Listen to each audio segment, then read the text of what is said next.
Hi, welcome to Morning Market Call. I'm Jeff Butler, and with me today I have social media expert Barney Lund, and of course our resident Marriott School bracketologist Graham Orm. Welcome to the show, fellas. Thank you. Thank you. Unless you've been living in a closet, if you've been on BYU campus, you have experienced what some call Jimmer mania.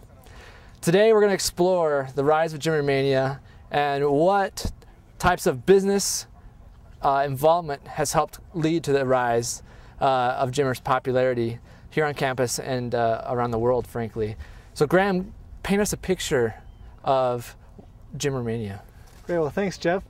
Well, Jimmer started getting notoriety first with his breakout game with 49 points against Arizona last year, and then with his double overtime win against Florida to go to the second round in the NCAA tournament last year as well.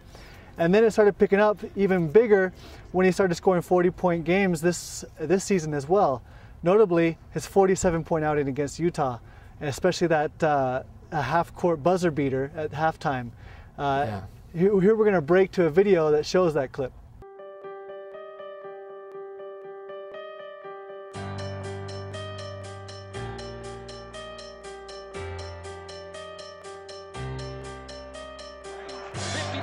BYU by 8 into Jimmer with 4 and with 3 and with 2. Jimmer from 40 feet. He got it! Maybe the greatest half of basketball ever. Awesome. So we've seen just how Jimmer is, like unto Superman in that how he performs on the court. When was it exactly that Jimmer mania began? Well, national attention was creeping up on Jimmer all through this season, especially with that Utah outing. But it hit its peak and it went to a full-blown mania after the SDSU game when he put up 43 points against the 4th-ranked team in the nation. Yeah. And it went crazy with people like the NBA's top scorer Kevin Durant tweeting that Jimmer was the best scorer in the world. Celebrities and personalities alike were tweeting and talking about Jimmer. It went crazy, even to the point where Michelle, a woman by the name of Michelle Peralta, here at BYU student, talked about how she wasn't approving of how we were idolizing Jimmer and how we're, as LDS, those of the LDS faith aren't supposed to have idols. And then her Facebook page received so many hits and so many comments that the thread was literally thousands of comments long. Comments such as, Superman wears the Jimmer Fredette jersey to bed. Jimmer once played Confucius in a game of Connect 4 and won in 3 moves. America is not a democracy, it's a Fredettership.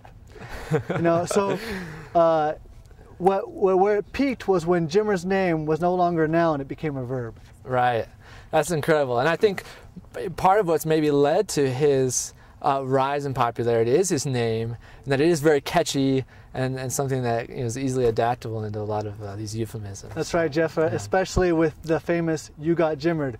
And now I'm hearing on ESPN people talking about, oh, he got Jimmered, instead of posterized anymore. It's he got Jimmered, and he's a verb, he's a vowel, he's crazy. It's nuts. That's awesome. So Barney, give us some light, shed some light for us on how social media has really played a crucial part in the rise of Jimmer mania. Yeah, well, it's kind of cool because you wouldn't have seen this 5-10 years ago without the rise of Facebook, Twitter, and some of the social networks that you see. But just in the middle of a game, you could check Twitter, and it's one of the worldwide trending topics. You're able to follow, like you said, Kevin Durant and other superstars who are paying attention to, this lowly BYU basketball player who's never gotten coverage before. Now all of a sudden is just in the limelight, and people can say in real time what they're saying about him. Not just basketball players. You've got famous rappers. Nelly. You've got former MVP Steve Nash calling him, the Hoosier boy or whatever.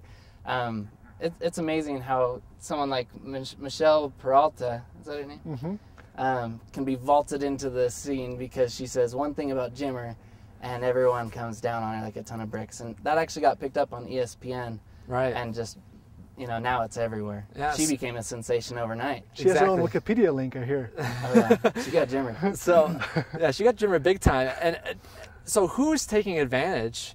I mean, obviously, BYU has been thrust into the spotlight, Jimmer himself and any of those that have been involved. But who else is taking advantage of this phenomenon? Sure. It has been leveraged like crazy. Like you said, the peak of interest about Jimmer was the day after San Diego State lost to BYU. Number 4, went down. BYU apparel, BYU, basketball jerseys and everything at the bookstore here. It jumped to a number in one day that actually beat all the revenue numbers over the past bunch of years, like full year numbers or whatever in one day. So, I mean, merchandise sales have gone crazy. Not only that, BYU is one of the benefactors, but BYU plays TCU, and all of a sudden TCU sells out their first home game, their first sellout in 7 years when they play BYU. So everyone's trying to leverage, kind of get a little bit of the Jimmer cash. Yeah, everybody wants a piece of Jimmer, and frankly, I don't blame them.